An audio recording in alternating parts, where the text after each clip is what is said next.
Just gonna Okay, do I'm it. getting my computer ready now, and hopefully Mhm. it'll work. I've been having problems with it, so Yeah, but I should be able to get it. I'm gonna go off camera for a minute while I do that. Okay, yeah, that's fine. I'm about to get the show sparked up. So, hey, but I'm here and I can hear you. all right. Good morning, everybody.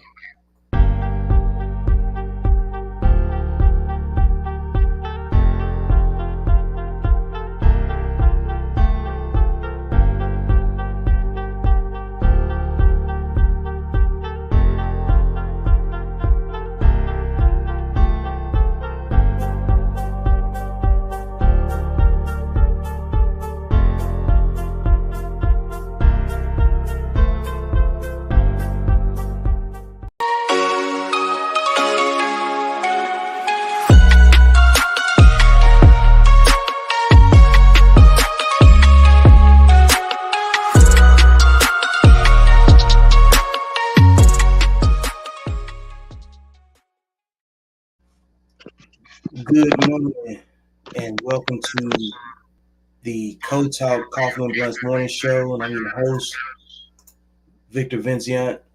And today with me, she's off camera right now, is Miss Fields. And we're gonna have a conversation today about what is the social contract.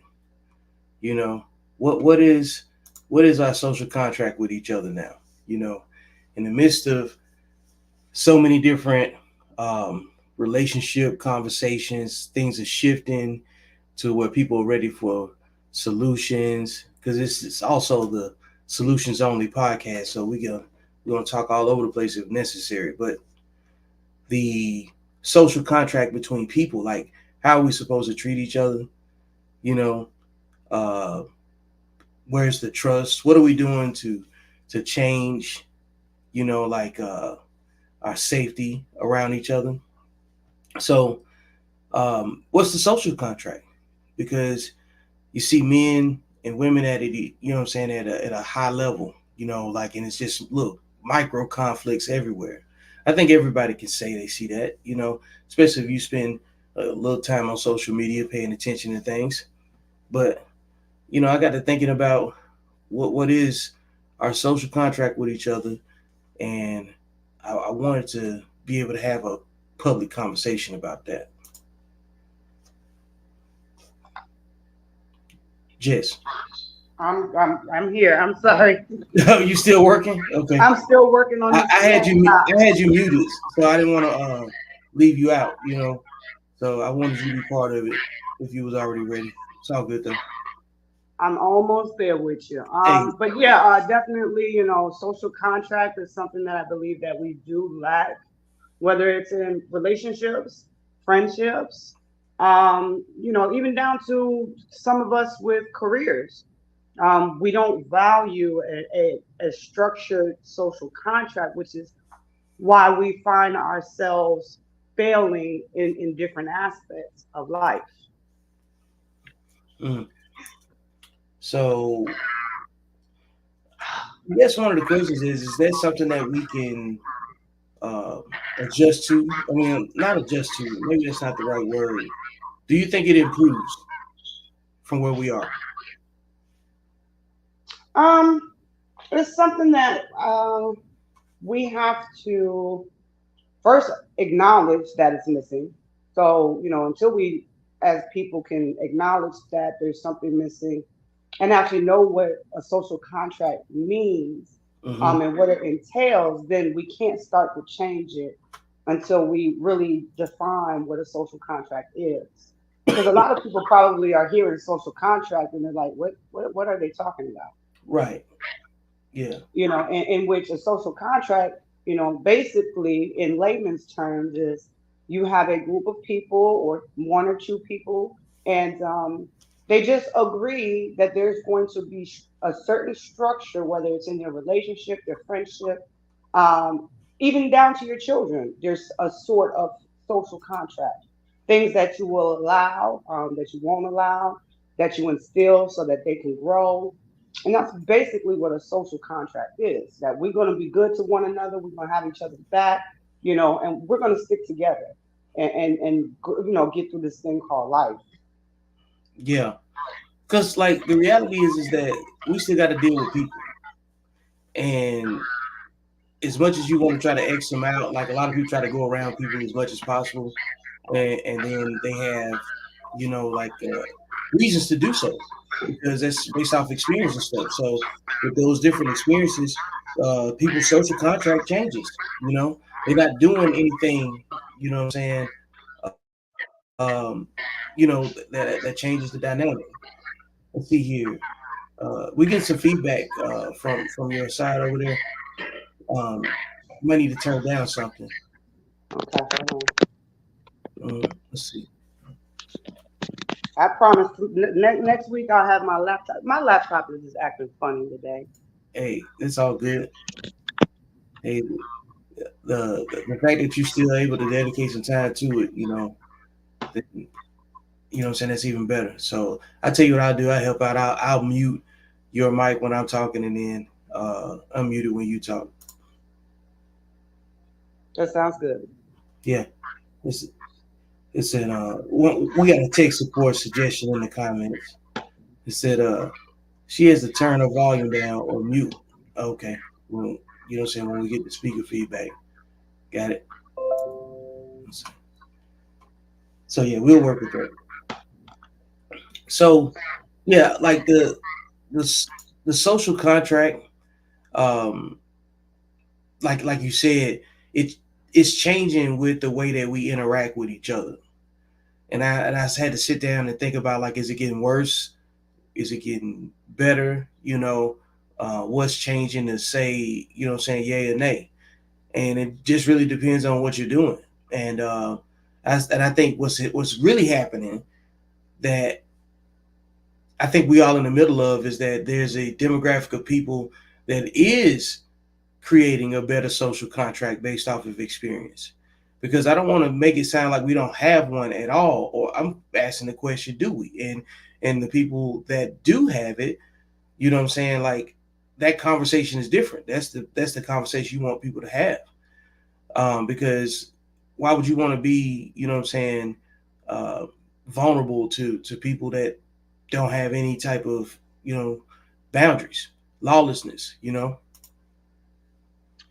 Well, I was just thinking maybe a lot of the social contract is absent because of what me and you were just talking about before we started.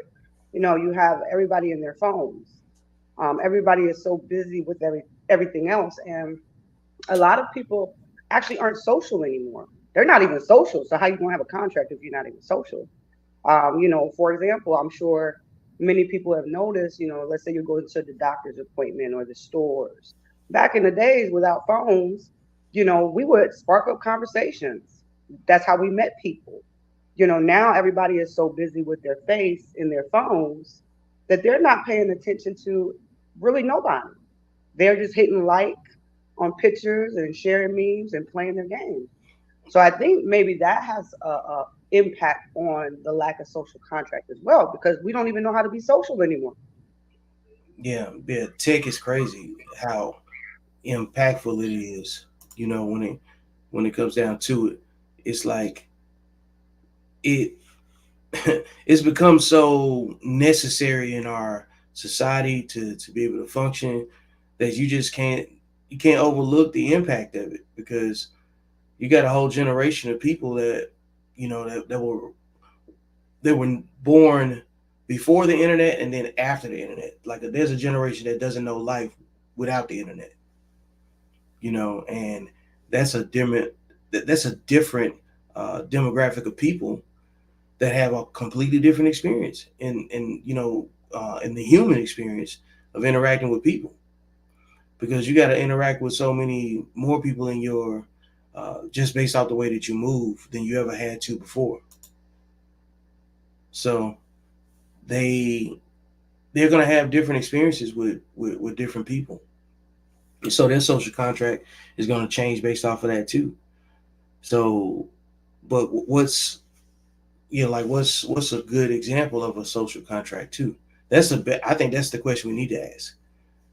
And I think that you get better examples, more problem solving conversations. You know what I'm saying, out of that versus saying, we don't love each other anymore. They taught us to hate each other, and everybody hates each other and whatever. But what about the people that hate? They still trying to figure it out. They still trying to have a good time in life, and they they want to network with each other, because there's a lot of people out there like that. They just looking for the right people to connect with. So I believe those people internally have a social contract, you know, because they exist. Because somebody has to make money, somebody has to make progress, somebody has to, create investment opportunities, jobs, whatever. And people just naturally create stuff. So there is a collective of people that do have a social contract with each other on certain levels, and it's at least it's at business level, you know. So at least there's some fair exchange, some level of a commitment, and a lot of creativity in most of those cases. You can't thrive without a social contract. You know, there's a I'm not going to say you can't thrive. There's limitations. There's different limitations in everything you do, because there's always somebody that's going to be exception to the rule. Somebody going to always have another play, another play. Somebody going to always have another way to get what they want out of it. And then you're going to have to make a decision on which one is the social contract that you want to abide by. Because I always break it down to, it's only two mindsets: a disciplined mind and an undisciplined mind. When you start making undisciplined decisions, then you don't have a social contract. You don't have a social contract if you're making undisciplined decisions. You know what I'm saying? So the people that get along with each other probably got a social contract. So we need to observe people that actually, care about the people around them. That's very important. What's going on, Antoine? Hey, good morning to people that just tuning in to Coffee and Blunts Code Talk Morning Show. I'm your host, Victor Vincian, and today I have Miss Jessica Fields as a guest. We've been rambling about a social contract, and this idea kind of popped in my head last night before today's show, and that was kind of like the stall and things, and it just made me think, like, the people that get along with each other, whose behavior we could learn from, like, they have a social contract. The people that don't are the ones that's asking. That's kind of like the first, like a swing at the topic. But in a nutshell, you either have one or you don't, or you're in a community that doesn't, foster an environment for that to take place. But places where people have a decent quality of life, they usually have a social contract with each other. And even in the places, well, both do. It's generally going to be is either the contract, the social contract is either disciplined or undisciplined. Period. So when you get down into, like, who you need to, have around you to help you read the room better, you're only gonna have people that can see the same things that you can see. Let let your like mindedness actually work with each other. But there's not a whole lot that you could do, but other than keep yourself in line and go from there. Because the reality is that the only people with a social contract is the ones that believe in everybody having their own space. Because you don't want yours impacted. But as social contracts go, they change with the environment because they change with the people. So we're to a point now where the social contract conversation is worth revisiting. So it's time to, figure out, in 2024, do you care more about solutions than complaints? And that's really where we are with this. So good morning, folks. Hey, anybody interested in adding to the conversation this morning, let me know. Can bring you up on camera, be in a well lit area, and we can have a discussion this morning if you want to. And you know, what's what's your take? What is our social contract with each other? I ask that again.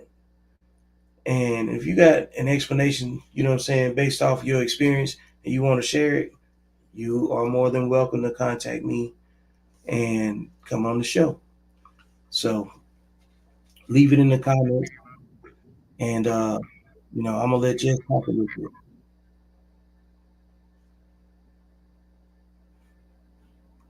soon. Anyway, she over there having technical difficulties. Yeah, Yeah, it's so frustrating. man, tech support. Mm. Well, Yeah, I was just going to add, just like we just spoke about it prior to going live, a good example is a relationship between a husband and a wife, right? So typically speaking, you'll meet your husband or wife, you'll vet them, you'll court them, y'all are dating, and somewhere in that time in the beginning, you start to have conversations about what the expectations are, what are your goals, things of that nature. And if those two people, like you just said, are one disciplined and two like-minded, they're likely going to have that social contract that no matter what happens, we're going to go through life, and these are the expectations. This is what we have set in stone for our future, and we're going to abide by that. That doesn't mean that it might not segue to the left or to the right from time to time. However, the overall social contract is going to be in stone. That's not going to change. The only things that's going to change is situations that come up and how we react, and and how we resolve them. yeah, conflict resolution got to be in there. You know what I'm saying? And all this stuff really just comes down to is having a code of ethics. That's a social contract. You know, I think it's more like a brainstorm conversation because it's just gonna be regular examples that pop up. Because like you got macro examples, like different countries have different cultures and stuff. That in itself is a show of a social contract. On display because there's certain things you can do in certain parts of the world, right? So, Absolutely. every place that's got its own identity and culture and stuff, they definitely have a social contract. Then, but like with being in America, everybody's identity is their own little territory. So now you got a bunch of people with their own little ideologies beefing with each other for no reason, you know. That's So a really good point because you do have to take into account that other people from different cultures practice different things. But then yeah, when you look at us here in America, we have so many, what do they call it, the melting pot. You have so many different ideologies, so many theories, you know, religious backgrounds, whatever it may be, that everybody is going to be a little different, which is why it's important to find those people who are disciplined and like minded to yourself, and you cleave to those people because those are the people that you want to have that social contract with. Because without that, I always, say it's never about what you know, it's about who you know. yeah, And those are the type of people you want, the disciplined people in your life and people with structure, and that are going to, even if they're not building you up, they're not tearing you down, you know. Um, and a lot of times I think that we just have a hard time finding like minded people. I mean, we found each other. We're very like minded, you yeah, know. So you are somebody that I see as in my social circle. Um, as you're disciplined, you're knowledgeable. You're not somebody who is going to take away from anything. If anything, you're giving to the situation. But yeah, like you said, people are different these days, and I guess sometimes we got to change with the time. But at the same time, there are some things that are just set in stone. It's the basic foundations. yeah. That's truly it because when that little uh I guess agreement between those foundational ingredients, once you see that that recipe works, no matter what, you kind of be foolish to go start with a completely new recipe until you develop something else that kind of spun off of it at least, you know, because somebody already put it together. Somebody already figured it out. So, if it has, if you can try to create something to make it more efficient, of course, like you might come up with something completely different. But sometimes it's kind of important to understand how it works first. And Absolutely. I've always used that recipe scenario in a lot of my conversations because with a recipe, like you said, you have your basic foundations. Okay, you need chicken, you mm-hmm, need this, and that. Okay, now I got my four foundational ingredients, and then you go and make it, and then you taste it, you be like, but it don't taste like my mama used to make it. Okay, let me add a little bit of this. Those are okay, but you're not going to go and change the four foundational ingredients to it because then you're no, coming up with a whole different dish. mm-hmm, man, yeah, because you can't play with that, and that's why, like, at its core, the hard conversation keeps the foundation solid. It just does. Like, you have different trust with each other, and I think the less hard conversations that people can have, the less valid their social contract, which what I'm saying, is with each other. It's almost a part of a breach of the agreement. Like, gotta have some kind of declaration amongst, like, people that make sense. Or else you're just running around here just making whatever decisions you want to make, and that's what it is. And but that's what this country was designed to do. It was to give everybody their own space and their own freedom, which is cool. So, but you just got to be careful how you organize, because like, you can get the wrong people, and next thing you know, they climbing the Capitol walls. So they got a social contract too, straight up, and you already seen it happen. So, like, it's it's like there's some undisciplined people that's got a social contract with each other, and there's some disciplined people. And that's just it. Even if they're not doing anything to hurt their community or whatever, you know, that's still better than them actually getting up going to go do something. Even if they're indifferent, still choosing to not get into the fray. So, you know, what is the social contract? We keep coming back to that, what I'm saying? Because people can justify anything to act on rage. That's why road rage videos hold our attention the way they do. Because we sit back like, no, man, like, what made that person act like that? You know, I couldn't imagine being so mad, living in a place that can anger me to that point of road rage, and that's something to think about when you come down to it, you know. Because if you could just go from like, hey, I'll be back, I'm going to the store, and now you're in a road rage situation, that's kind of wild. Yeah. What I was gonna say, like, so maybe it's because we need to get back to learning and instilling, like basic things like integrity and honesty and consistency, um, self-reflection, accountability. Because without those things, I mean, I know you just said that you have undisciplined people who have a social contract as well as disciplined people who have a social contract.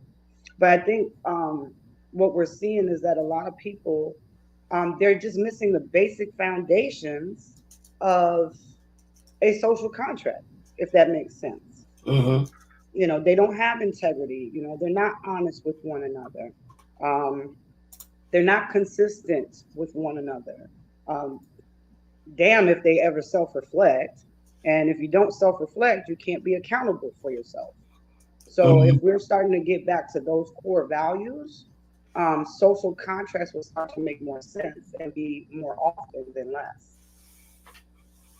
Yeah, man, like, I think there's a great reset taking place, and like we like right in the middle of it, you know, because there was some friction that just they had to get to a certain point in our culture, and I think you're starting to see the a bigger divide taking place between people, and I think we're more polarized than we ever been before, and it's from like the way based on the way people think creatively, the information they got access to, and what their triggers are, what they're interested in, you know, and then you throw some childhood trauma in there, some alcohol and some drugs. People on you don't know what they own. You know what I'm saying? You don't know if you don't know how deep in their feelings they actually are. You don't have a good baseline on anything or anybody. I probably talk to you more than I talk to my neighbors, and that's saying something because people people are looking for like answers, I guess, solutions outside of wherever they are currently because they don't know if the social contract in their current community is the one that they need to be operating under. Well, I definitely talk to you more than my neighbors. So Yeah, so like that's you see what I'm saying? Like that's kind of unheard of. Like, well, 50 years ago that would be unheard of. 30 years ago, 40 years ago, something like that. And that time came in our lifetime. yeah, you knew everybody on the street. Right. Yeah, like that, and that's happened in our lifetime. Hmm. So what does the next 10 years look like? You know what I'm saying? And I don't think that we have um a lot of room. I think it's already happened to the point where we're so much more divided than we ever have been. Like they starting to make movies about this stuff.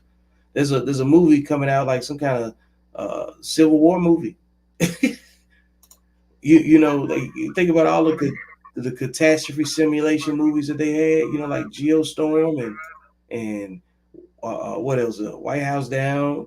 Like a whole bunch of other what I'm saying, fallen state type of conversations, and then and how easy that is for people to relate that to their own personal life, and then actually play it out is something that we need to be paying attention to because it don't matter if we influenced by it or not. What about the people that actually are? Absolutely. They Um, still have impact. I still, now that I love the conversation because it's a thought provoking conversation. I still place blame a lot on social media. Um, we even at the barbershop sometimes when I take my sons. Back in the days, you go to the barbershop, all the fellas is chopping it up. Now half of them are on their phone, Mm-hmm. waiting for their turn in the chair. You have kids, like in my neighborhood, my neighbors always stop and tell me, you guys, kids, are really the only kids I see playing outside. Because I kick my kids out the house. I'm old school. Yeah, you can have some time on the video game, but now go outside, play basketball, football, chop down a tree. I don't care what you do, but just get out my house, you Mm-hmm. know?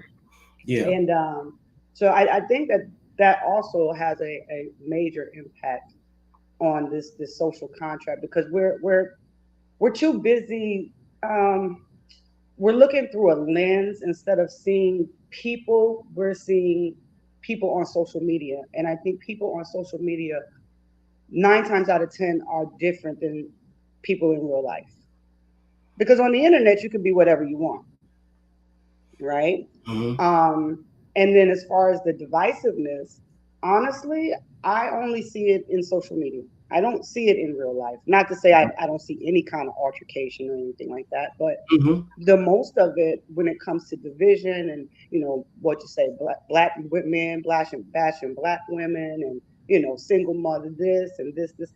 I don't hear all of this in real life. Yeah. It's not even a regular conversation at all. It's like you know when you got stuff to do, like you're not really around people that have nothing to do. So like those people. There's a group of people that talks about things, and there's a group of people that talks about people. And if you don't know anybody specifically, then what I'm saying, what's your equity in the conversation? Is it your business? And then when you start getting into, like what's my business and what's not, and like what you want to give your energy to, and who you want to argue with and what it's about, and you see other people that want to argue, they want unnecessary, unhealthy conflict at all times, you got a chance to leave them alone. Because without you, they still have the same issue. And that's true. I disengage quickly when it comes like the one I showed you. I Mm-hmm. disengage very quickly once and I like to have the conversations like, okay, solution based. Well, let's have a healthy conversation about whatever it may be. But as soon as it turns toxic and insulting, oh yeah, what I say, you ain't gonna bully me on my phone that I pay for. Right. Yeah. Like, yeah, you got to be, that's when you just got to know where you're supposed to be. Everybody can't be a messenger on every single thing. You know what I'm saying?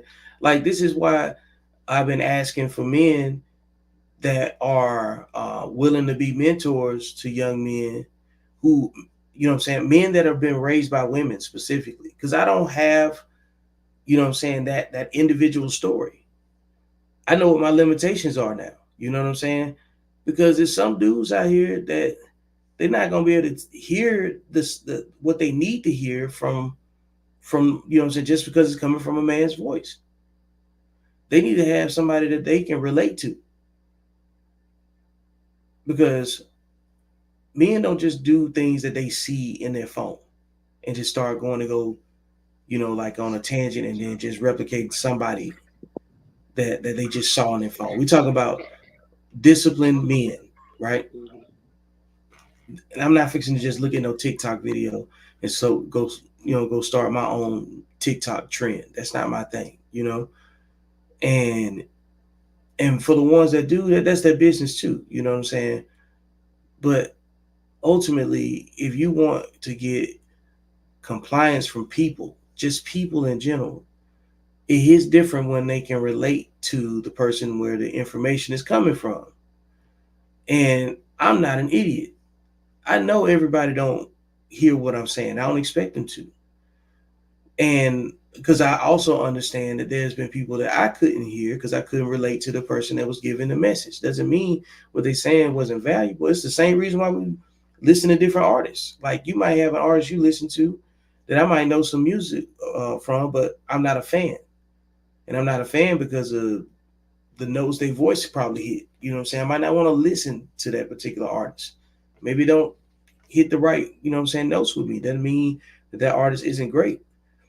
But that same type of connection that entertainers and their fans have needs to be what mentorship is too. You know what I'm saying? Like, people want good information. They ask for it. They'll pay for it. I'm telling you, like, up and down. And the people that are in the space to give that information, they already know what a social contract has to look like, because they want to have trust. And if you can't have trust, you can't do great things without trust with each other. You just can't. So I think the social contract conversation is more about, what I'm saying, the trust issues that are growing in our own society too. So and I think that when you start at the top of it and then you start breaking down the little pieces where it makes sense to have a discussion, that trust is always going to be in there. I agree. I mean, just like you said, when I mentor and counsel people, you know, I have a few fellows I counsel as well. And then there's at some point there's a stopping point. Like, okay, hold up, I got to get such and such. You Mm-hmm. know, I know Victor, I know Nathaniel, I know Bruce. Let me reach out to them and see if they can help this brother because this is my stopping point. Because Yeah. yes, you might hear what I have to say, and I might make sense, but some messages will come across better from a man with that type of experience. Yeah.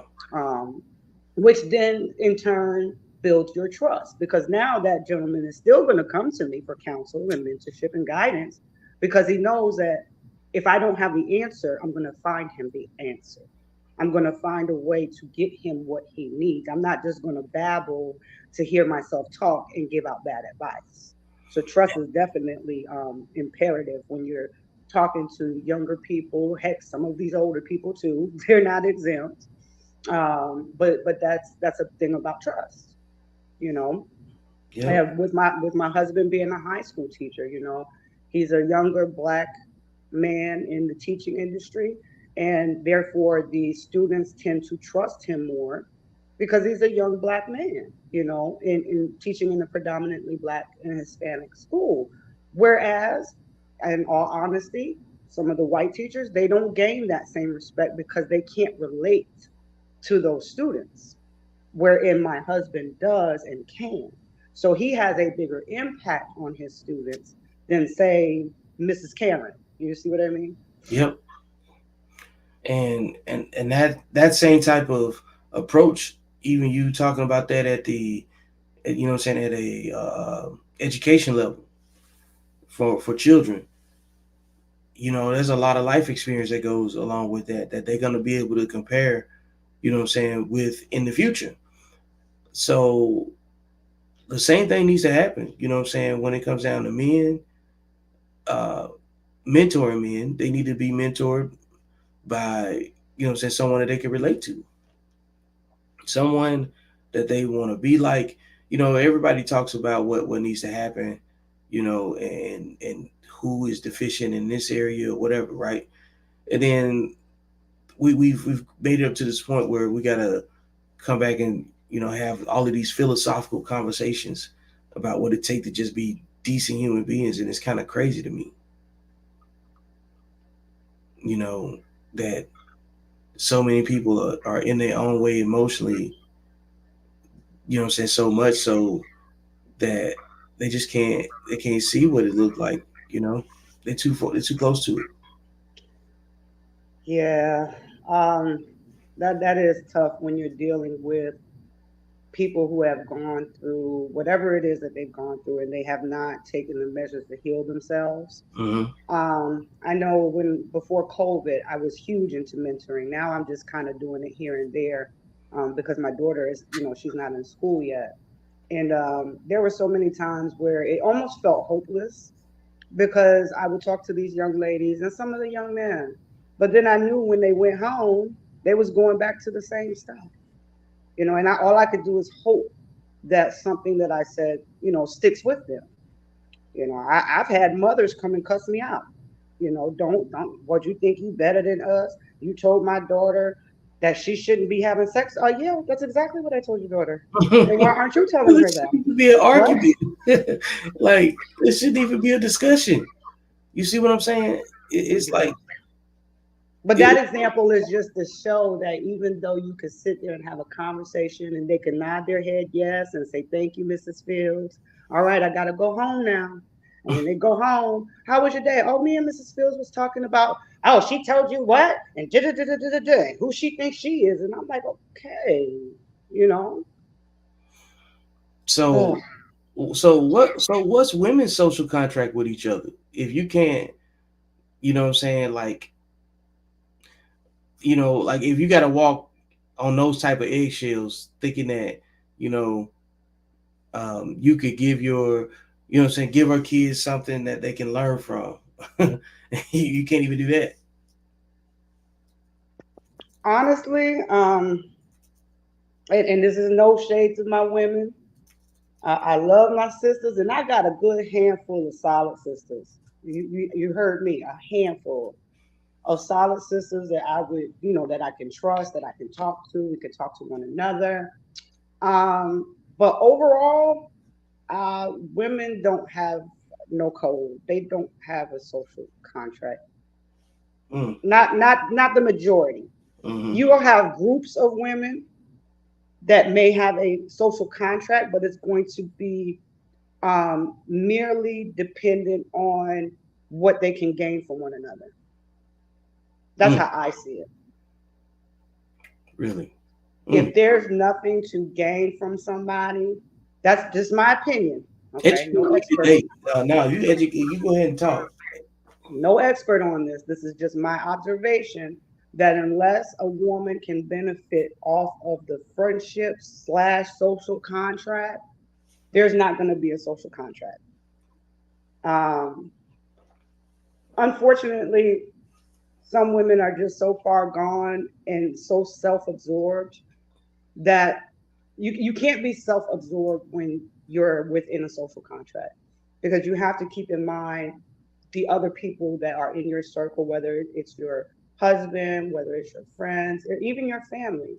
But if you don't have any kind of loyalty or dedication to that social contract, um, it's not going to work.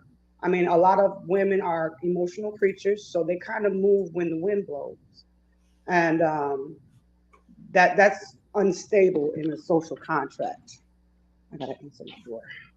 Hold on, y'all. Hold on, y'all. I gotta answer my door. Yeah, that's her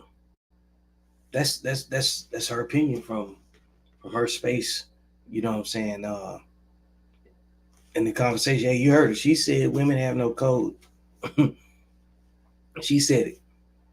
She said it. She said it.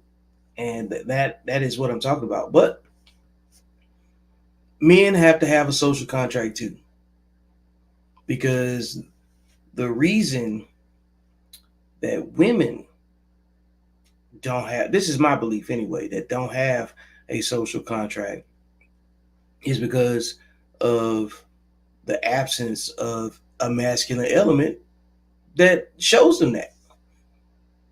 It's an absence of leadership for whatever reason. It's just an absence. I don't want to get into the details right now about who's not here and why, but identifying the absence of something is important because that means it used to be there. So it had to be part of the original ingredient. And that absence is credible masculine leadership. So what's the social contract between men? That's part of the reason why we keep having this conversation too. Is and we just keep redefining it. Because I know that there is a social contract amongst men, disciplined men. This is what it is. You know, like everybody else is competing. The men that work together have a social contract. The men that don't compete with each other, even if they do compete, they still have a social contract, you know. But those that work with each other also do as well. So you just have a better conversation about it and, um, bring people to it that's got other elements, other networks. People with networks have a social contract. People with networks have social contracts. People without networks, they don't. And most of the people that don't have a social contract are usually undisciplined people. And they probably know people with social contracts, but they are not part of it, not in the way that they think they are. And there's plenty of people that make all these weird associations because they know somebody, because they inbox somebody. You know what I'm saying? Let's see here. What we got, Taylor? So I have a sister circle that meets up every Friday. It was very important to create a safe place for everyone to feel vulnerable, express themselves, setting boundaries up front for the group. And the purpose for us to meet up, we've been solid since day one. I think it's important to set these boundaries for any relationship and friendship, thus creating code around you. Hmm. Yeah, let's see here. Absolutely, Taylor. Hey, that's where it starts. You gotta have something to work off of. But if you're not even willing to commit to the small stuff like that, then you probably don't have a social contract with anybody. I like that. I hope y'all group is successful. It's not about what you know; it's about who you know. Absolutely. That's the whole point. Like we thrive in reality off of relationships. Relationships are a social contract, and relationships are doing terrible right now. The market is down. What you got going on? Now I was going to just say, respond to the young lady about her circle of her Okay. friends. Yeah. Um, every other friend. For one, I think that that's awesome that you guys have that safe space to come together. I think we all need that safe space. Um, and I'm just glad that you found that. But a lot of times, there unfortunately there's always a rift somewhere. So hang on to that circle, because those are good solid people are hard to find. So just hang on to those that you have around you. And you said you it's important that you set the boundaries. Therefore, you guys, you set a social contract. You set the boundaries and created that safe space. Um, a lot of people don't even know how to do that.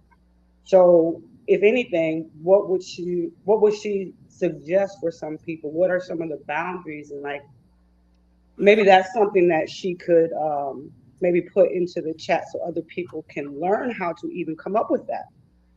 Yeah. You're right. What do you say, Taylor? If you paying attention to that, what are some suggestions you would make that other people could incorporate into whatever their social contract is with other people to build one?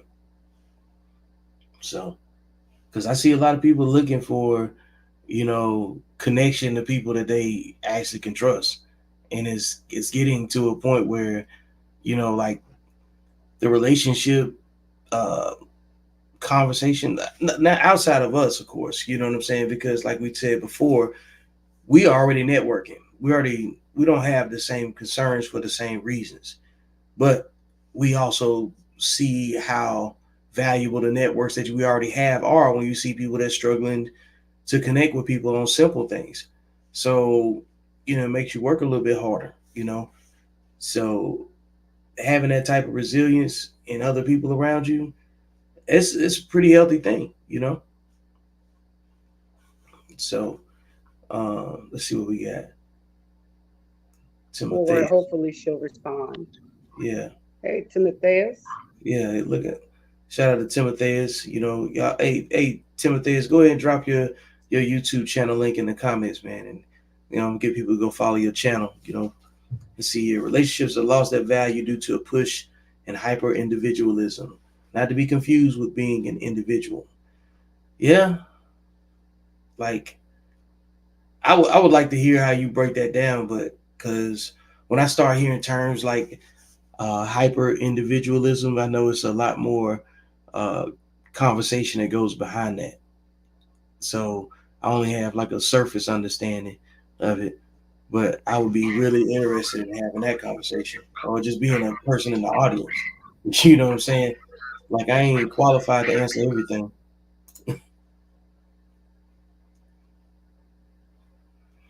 hmm and I think it's very important that you distinguish. Like don't be confused with being an individual and hyper individualism, because there's clearly some tiers to this stuff that we probably don't understand, and maybe we might be part of it or not. But I don't think that that's the case. I guess that's the individualism part. I I think the way that I take his statement is, so for example, something that I talk about when I talk about marriage, even though two people come together and they unite as one, they're still individuals. They're still going to have their individual flaws, their individual thought processes. Granted, likely you're going to be on the same wavelength, but you're still an individual. But these days, a lot of people are so hyper focused just on themselves, and any little inconvenience that someone else brings that may disrupt their individualism, they discard instead of trying to um, embrace the individual, to embrace the individual, if that makes sense. Yeah. What would you say are some indicators that hyper individualism? Because I'm over here still thinking about it, right? And the first word that popped into my head was the rise of the use of the term narcissist and narcissism. Because when you said discard, and there's a lot of language that's associated with the psychology of like what a narcissist thinks like and how they handle people.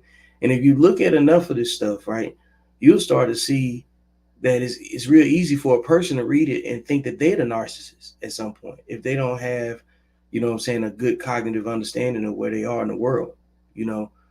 And then there's always some word that lets you know that that doesn't reflect your behavior, right? And but if you're just reading to just, just get the information and then just moving on, you probably having a different experience with the same language. So when you said discard, it just made me think about like everybody that has like a friend zone. So, for example, prior to meeting my husband, I had reconnected with a childhood friend, right? He's a very high earning man. He works abroad, has properties in Florida, things like that. Used to like him a lot, and we went out a few times. And I he was very hyper focused on himself. Everything was about him.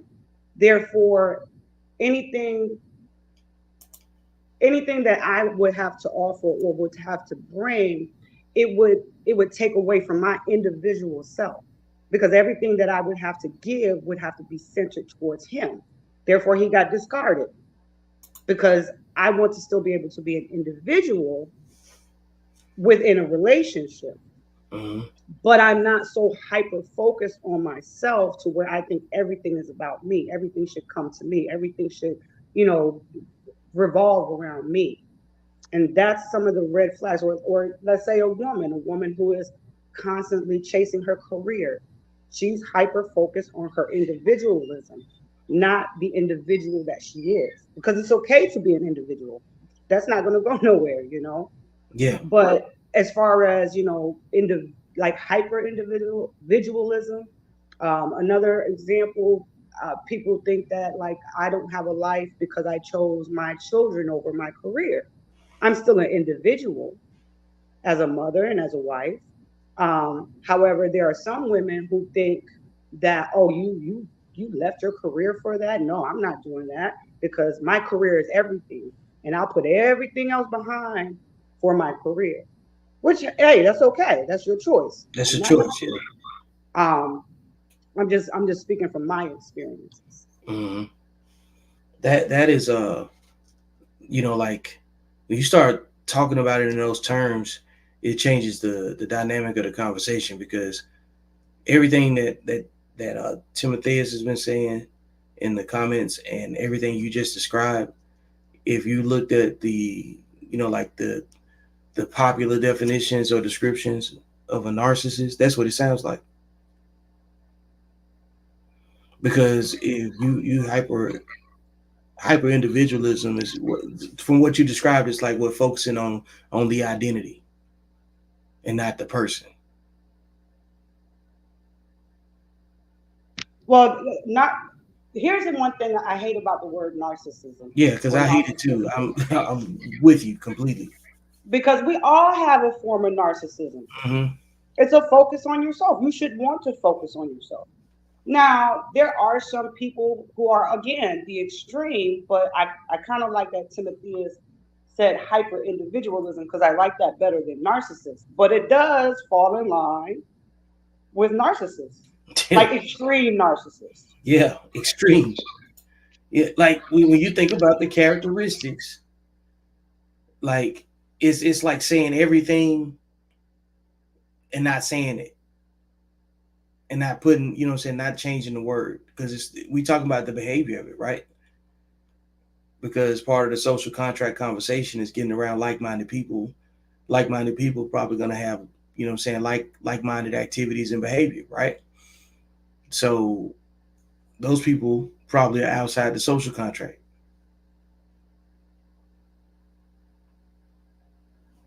That's what I would think. Let's see here. Pop out and come back in. Oh, we coming up on the laptop. Let's see here. Taylor finally answered. Let's see what we got. He said, thank you for that question.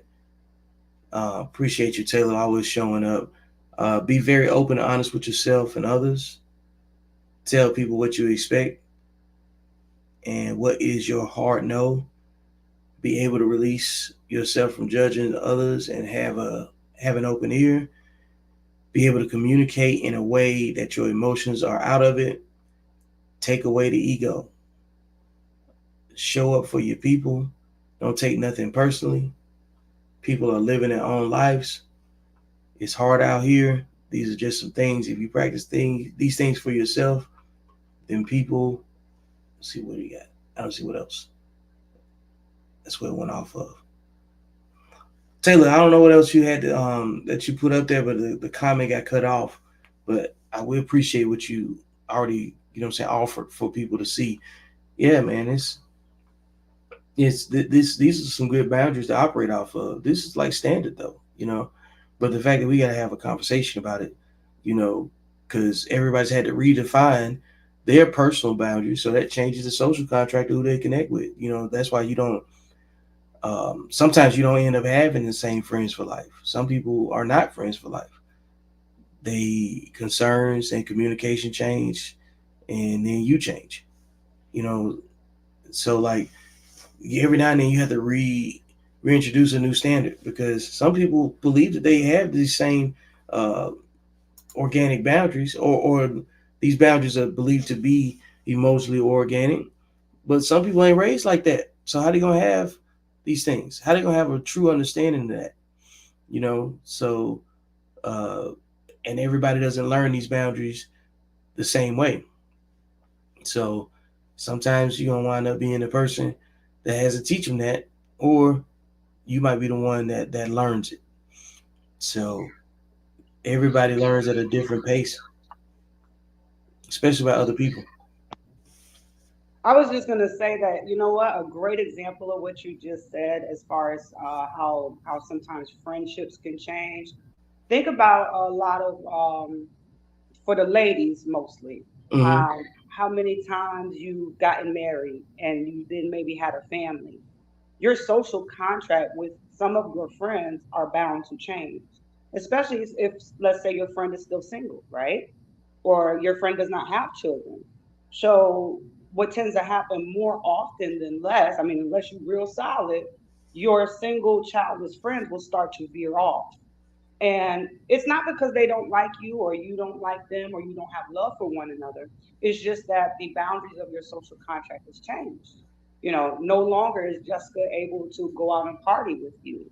If you want to go somewhere and I have my children, guess what? I got to either bring my kids or not go. So, that's just an example on how sometimes friendships and relationships can change as far as your boundaries, which isn't necessarily a bad thing, but we just grow, and we just evolve, and some of us take different paths. So then it's just about forming your social contract with the circle that you have left. Yeah, that's really when it comes down to it. It's just making the adjustments and adapting to what's changing and adapting with it because certain things become more or less important. And, And and don't get me wrong, like they'll still call me and check in on me every once in a mhm, while, but it's not like we used to be. And it's a healthy, respectful boundary. So there's a difference in that too. yeah, yeah, man. It's yeah. I think the old way of saying can't we all just get along, like it, of course that's a great question, but what does it look like if we try to, and if you want to try to simulate something that is worth doing, well, you have to pretty much go with your best effort. If you can control some things, then what would you do to make it happen? And that's what you have to replicate in your own life. Like the control you want to have really on other people or on situations is really just the control you need to have on yourself.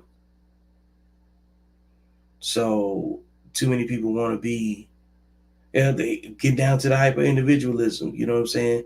Like there's some people that's gonna turn their phone on and go live every time. Every time they go somewhere, they're gonna turn their phone on. They gonna, you know what I'm saying? They're gonna want to be the star of the show, even if this the only person that's at the show is them,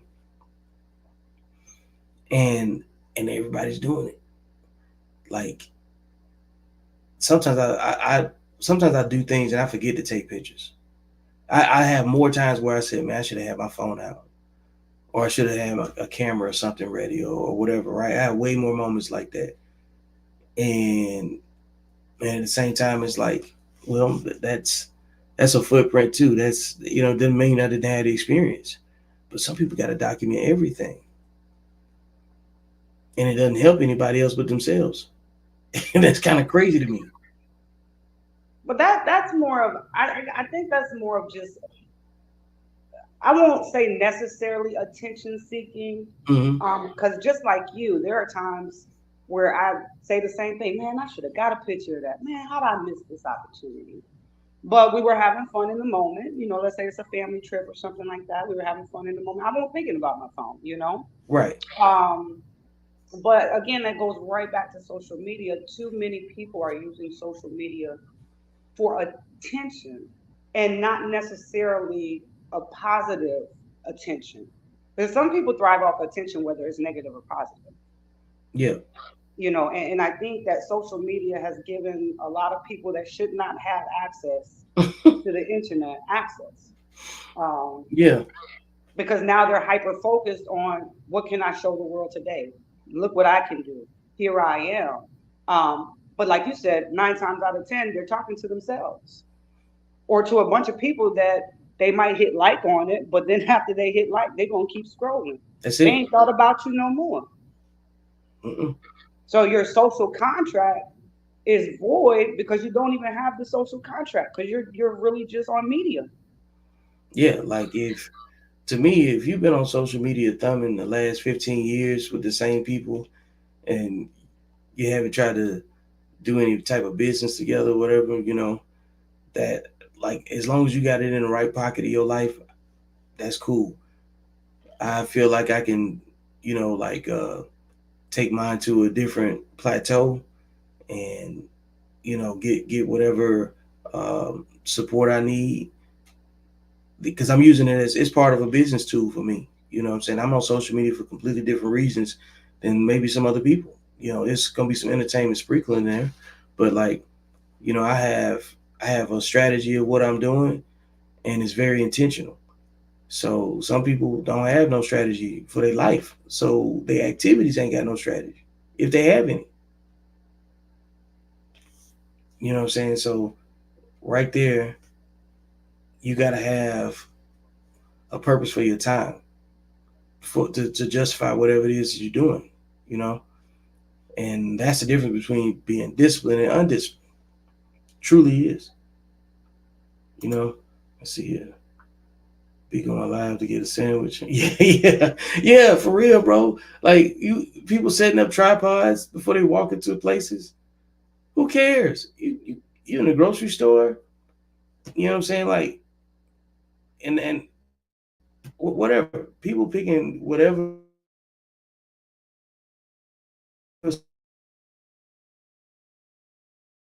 to get some attention. And I think that stuff got some limitations at some point. Um, and in that the social contract allows it. It allows everybody to go get whatever attention that they want from wherever they want it, and it's fine. And some people gonna adjust and some people not.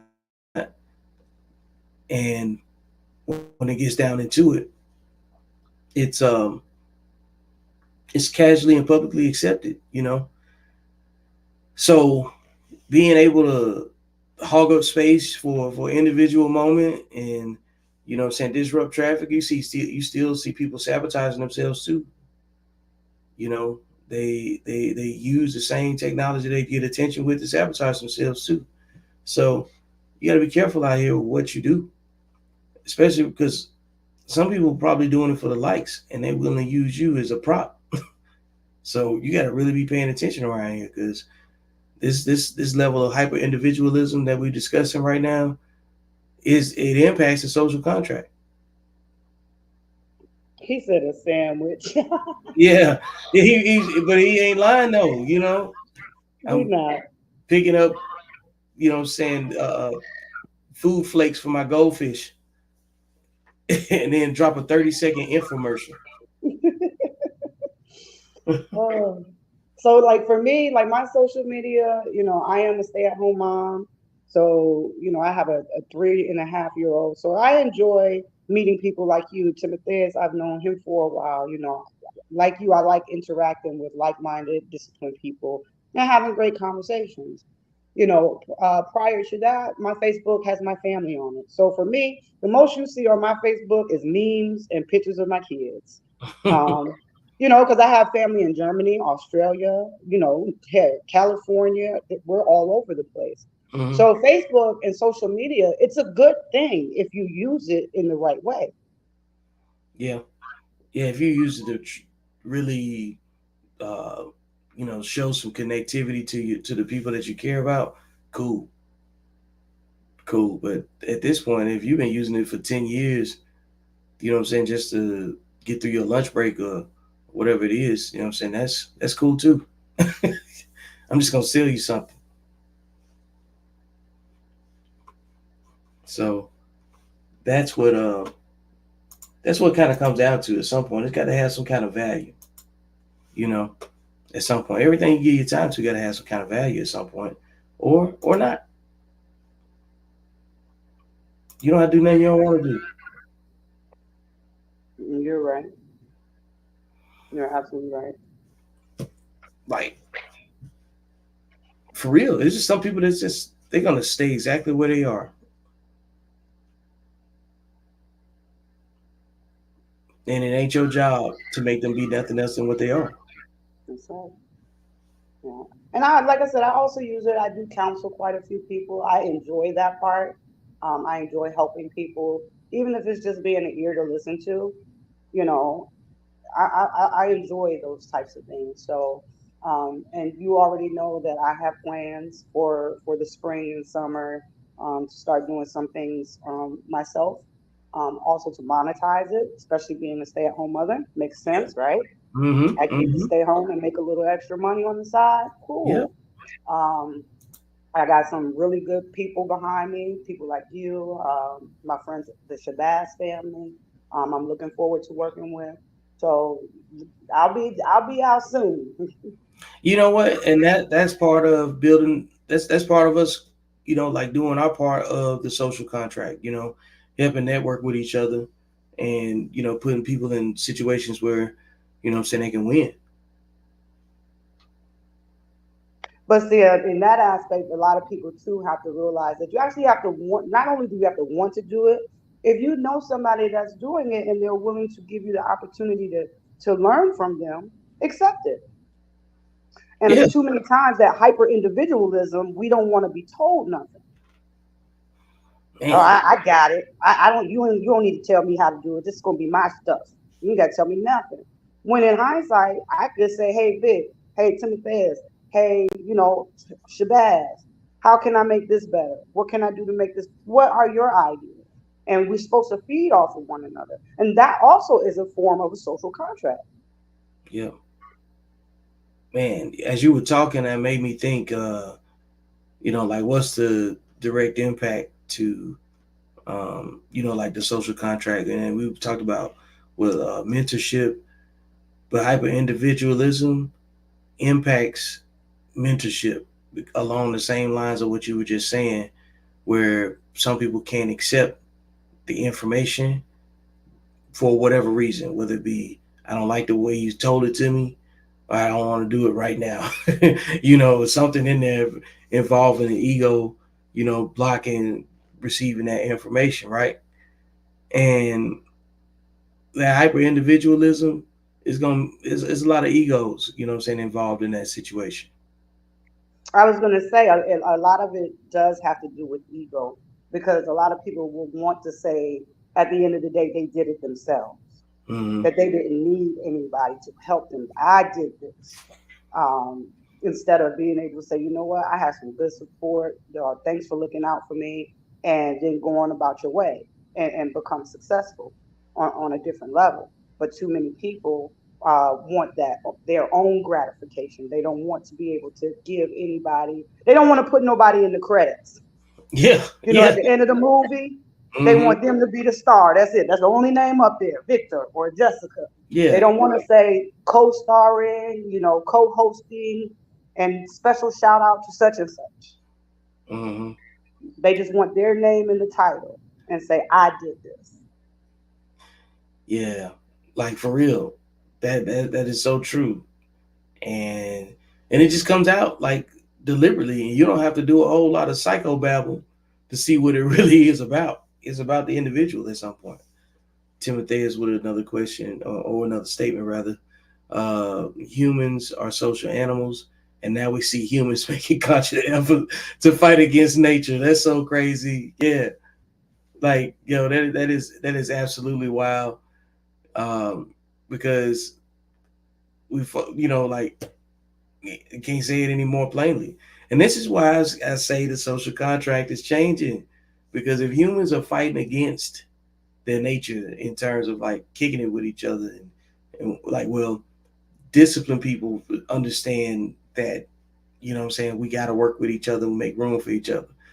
But the people that are cannibalizing each other in unhealthy ways, whether it be emotionally speaking, um, then, what I'm saying, the actual literal, act of it. But the people that go against each other, they just can't get what they want. They can't accept the reality they have. That's the only thing that makes sense to me. And I believe that's where you probably get a lot of your mental illness conversations at. Right there. Right there. That statement right there captures the mental illness conversation, because that is somebody's living in a reverse version of what's going on, an alternative universe. So you got to stay away from those people. Jess, you see Timothy's statement? I did, and he right on point. He fighting against nature.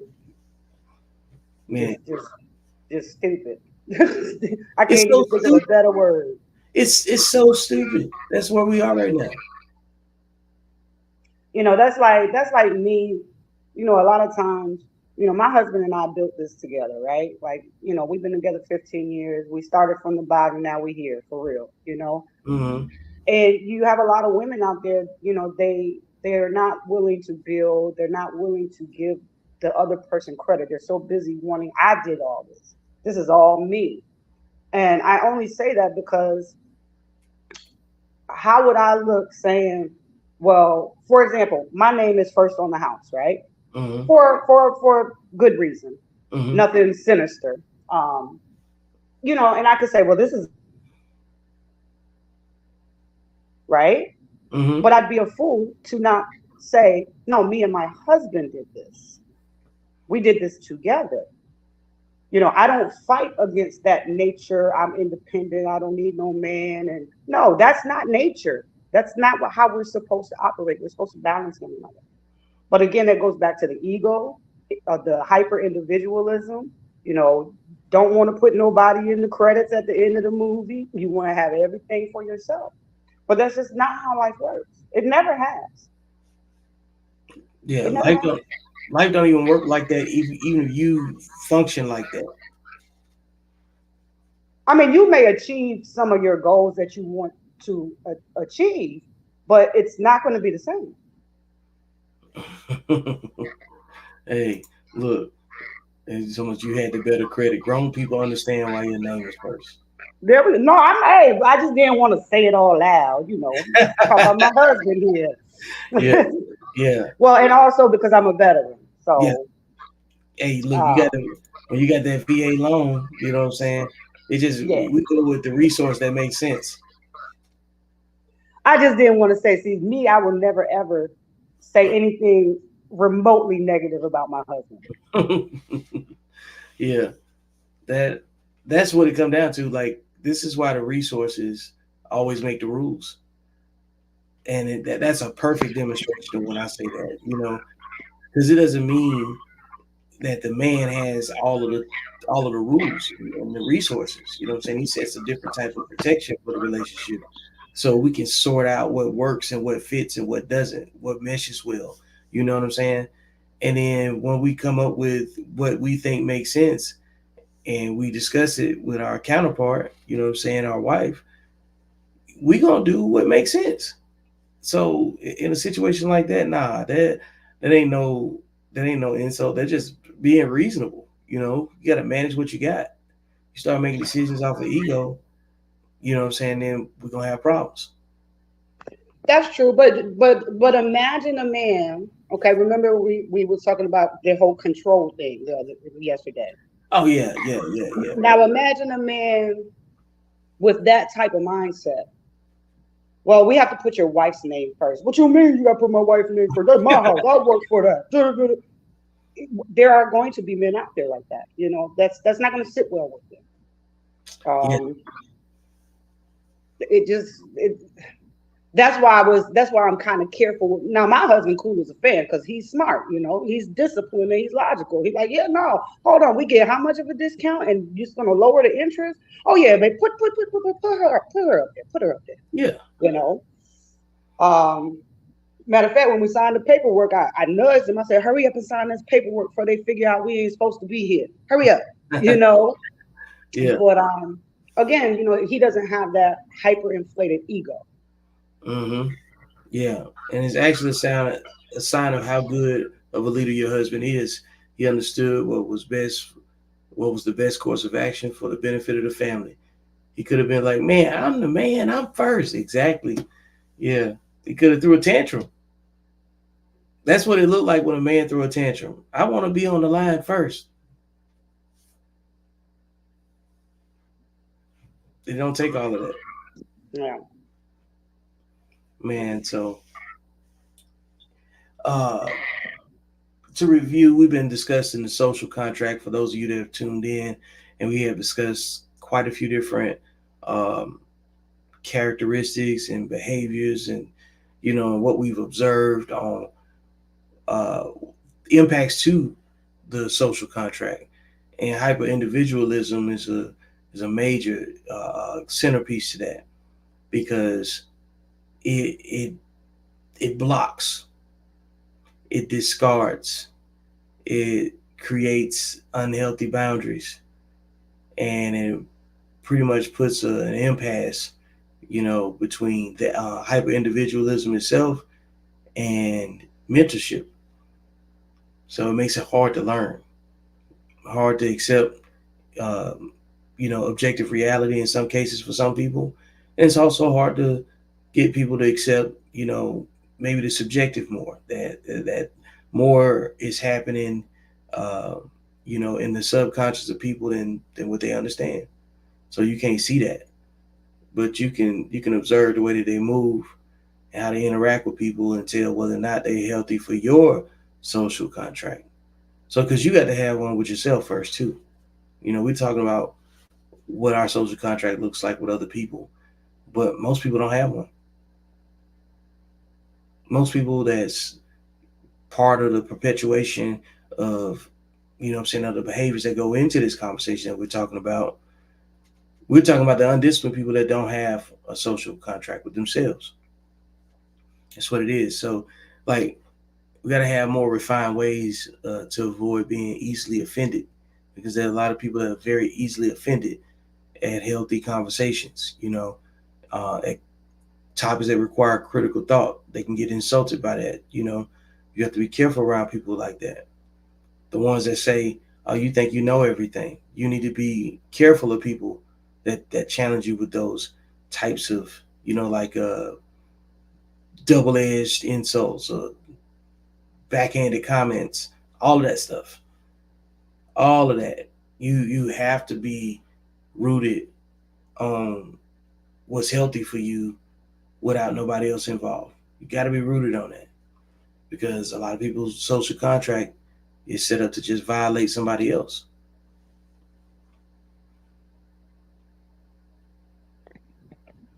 Give me 1 second. I'm coming right back. You good? Cause but to everyone that's been here in the comments, supporting and showing up, you know what I'm saying, from week to week. Appreciate Taylor. Uh, she always come in with nothing but support. And I thought I saw my man Antoine Christopher. See if he's still here. There he is. Hey, what's going on, sir? We'll see you later on. I'm sure. I'm sure we'll see you later on. Antoine, don't miss a moment. And for those of you that don't know, you know what I'm saying, go subscribe to the channel on YouTube. Become a subscriber and support the, you know what I'm saying, the platform. Shout out to my man, no question about it. You know, go follow him on YouTube, Tim Matthias. He dropped his link in the chat. You know, go follow his YouTube as well. And we got to start right here. And if you haven't already,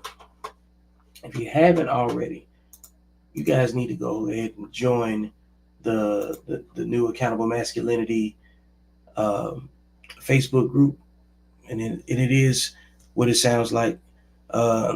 Just want to get most of the people that participate in sharing the content in the one spot, and then kind of grow from there and try to bring better dialogue, better conversations where it's about solutions only. That's what we need at this point. Solutions. No more emotions, unnecessary emotion expression. Let's just talk about really what it takes to solve the problem. Because some of us still care about the problem. Some of us want to make money, you know what I'm saying? And it's better to make money with people that you trust. But you can't get to none of these other conversations. You can't get to generational wealth. You can't get to, you know, things that are residual in income if you don't have trust with nobody.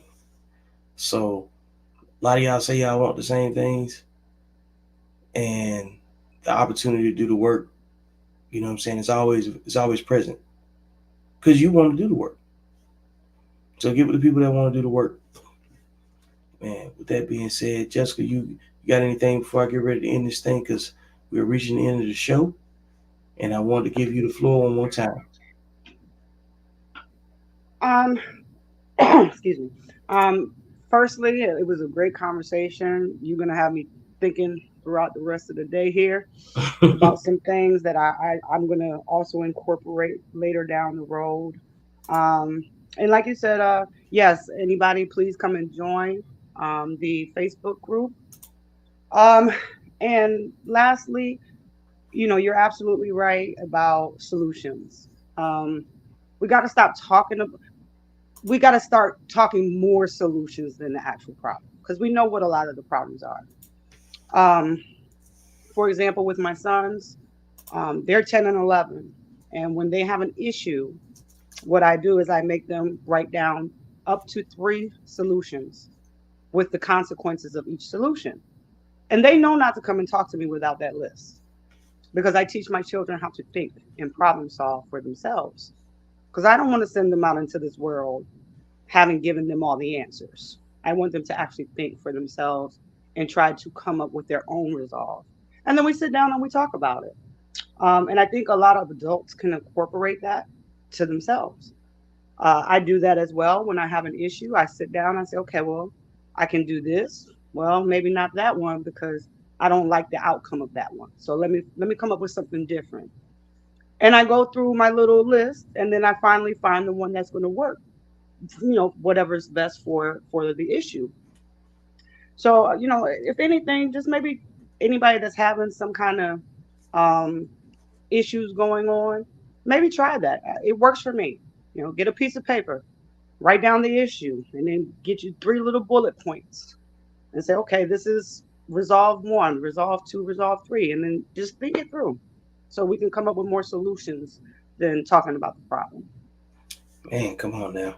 So, with that being said, I'd like to say thank you for showing up, and Timothy is together. Hey, there's too much focus on who makes more and not what we make together. I can't think of a better way to end the show on that note, So, this has been the Code Talk Coffee and Blunts Morning Show. We out. Make sure you subscribe on all platforms and hit the like button and follow. Please leave your feedback in the comments. Make sure you hit up the super chat, leave a donation to support the platform.